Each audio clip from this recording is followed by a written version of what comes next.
Ethics involving members of Congress is pretty clear. In fact, online there are pages and pages of documents detailing when a member of Congress can accept a gift and when they can't. But come with me on a short walk across the street from the Capitol. Over here at the Supreme Court, justices follow a completely different set of rules. Rules that some say need to change. One reason for the push for change is because of how influential Supreme Court justices are. From rulings on abortion last year to anticipated rulings on voting rights and race this year, their impact is as great as ever. Ethics rules for judges just are different. And that is where Charles Jay, a law professor at Indiana University, helps us understand what is going on at the High Court.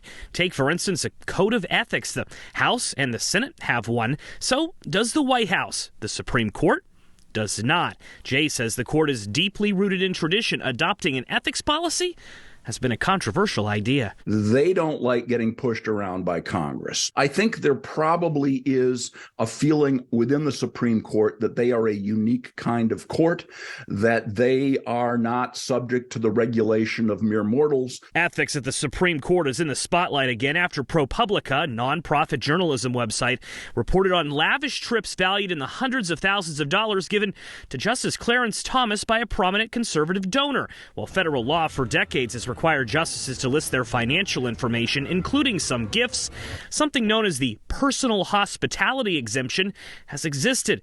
Basically, if a justice thought someone was being nice to them as a person as opposed to their work as a judge, they wouldn't have to disclose it. Even something like a private jet ride could be kept private. That exemption, though, went away last month. Justice Thomas, in a statement, says his past trips didn't previously need to be disclosed, but going forward, he'll reveal them. Ethics at the Supreme Court has attracted the attention of Congress, with lawmakers in recent days calling for stricter rules in committee hearings. One idea is to withhold funding to the court until ethics policies are implemented. Democratic Congressman Hake Johnson. This is really a new low for the court. One change some lawmakers would like to see: right now, if you want to file or investigate an ethics complaint against a justice, no official procedure exists. Joe St. George, Scripps News, Washington.